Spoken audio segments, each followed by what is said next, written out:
Kao što vidite, danas smo spremili nekoliko opklada koje sigurno dobijate, a prva je kako da pomoću vinske čaše ubacite kliker u drugu čašu. Potrebno je samo da ga zavrtite i to je to.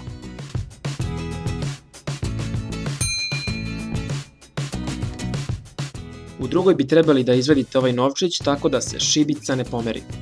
Kada je zapalite, ona će se zalepiti za staklo i lako možete izvući novčić.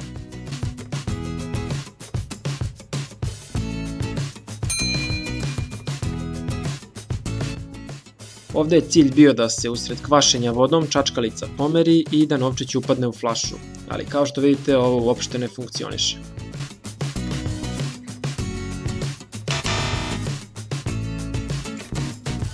U četvrtom eksperimentu ćemo pokušati da održimo čašu na papiru. Samo treba da ga savijete na sledeći način.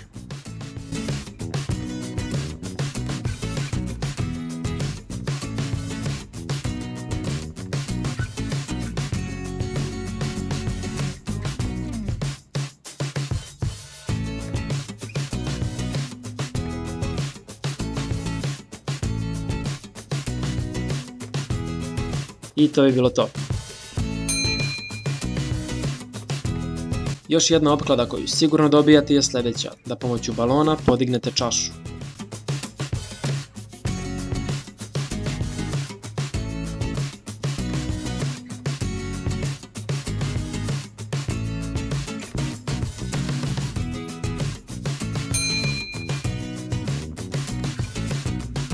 A takođe možete da podignete flašu i pomoću slamčice.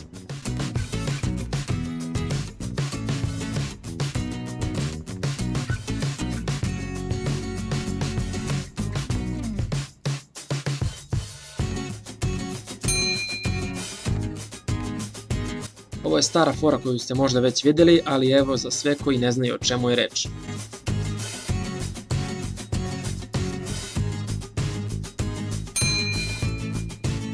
I za kraj kako da održite spajalicu na površini vode.